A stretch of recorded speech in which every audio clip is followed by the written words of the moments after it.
ถ้าในส่วนของบทเรียนนี้นะคะอาจารย์ดอมจะสอนให้เราสามารถพูดหรือแนะนำเกี่ยวกับสถานที่ทางประวัติศาสตร์นะคะประวัติศาสตร์เนี่ยเราภาษาอังกฤษใช้คำว่า history อย่างเช่นว่าเราใช้บุรีรัมย์กันบ่อยๆนะเราไปปราสาทเขาพนมรุ้งปราสาทเขาพนมรุ้งนี่ถือว่าเป็น history เป็นประวัติศาสตร์นะคะพอนักท่องเที่ยวไปเขาก็จะถามว่ามันสร้างเมื่อไหร่นะมันสร้างเมื่อไหร่สร้างคือใช้คำว่า build นะมันสร้างมาแล้ว build นะสร้างเมื่อไหร่ใครออกแบบล่ะใครออกแบบใครดีไซน์ออกแบบนะคะ when เมื่อไหร่ออกแบบเมื่อไหร่นะคะเราก็ตอบไปตามนั้นแล้วเวลาเราพาเข้าไปท่องเที่ยวในพนมรุ้งที่เป็นสถานที่ประวัติศาสตร์หรือ history เนี่ย go inside นะคะ go inside เข้าไปข้างใน go outside ออกไปข้างนอก move on นะ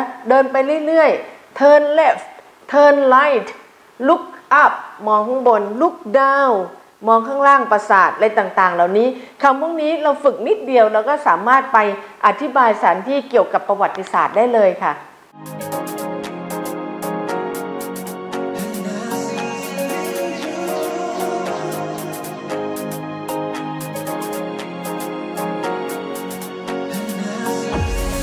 Now let's look at some useful phrases for explaining the history. History will be something that comes up a lot when showing people places of interest.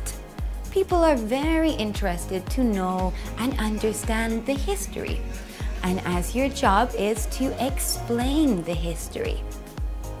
So some of these phrases can be used to describe a historical place of interest. Now, if we're talking about history, which tense do you think we will need? Of course, past tense. Okay, so all of these phrases, we cannot use present tenses. We will need to put them in the past. So, our first sentence, our first example, it was built by. This is the passive past tense.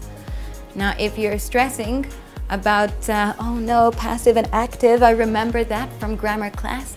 That's quite stressful, it's quite difficult. Don't worry too much about that. Just try to learn these phrases. Don't stress too much on the grammar side. We're focusing on communicating by speaking.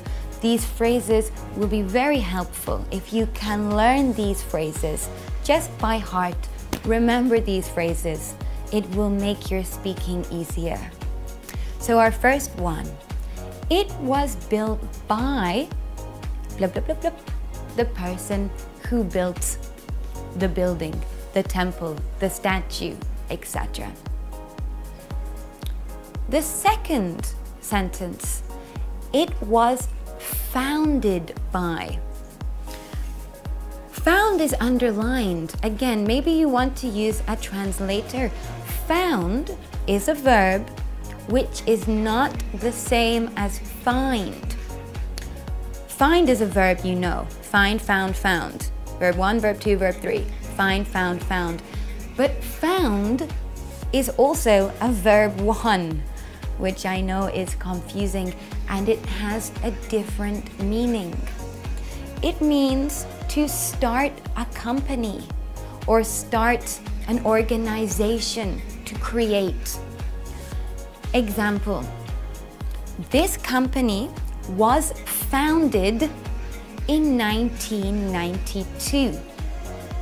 This company was founded in 1992 means this company was created or started in 1992. Okay, so the word found as verb 1 is not the same as find in verb 1. It has a different meaning. In the passive past tense, it was founded, we add ed, founded. It was founded by the person who started the company. It was founded by Mr. Smith. For example, giving the history of the creation of what you are talking about. The third example, design, I'm sure is a verb you know. The building was designed by. And then you say the person who designed the building. The building was designed by Mr. Smith, etc. It was completed in is our next example. For this, we will need a time. It was completed in 1908, a long time ago, part of history. It was completed in 1908. It was finished in 1908. And the final example, it was restored. Again, restored is a verb that we have underlined. Maybe you want to use a translator, but restore means to fix or to make again.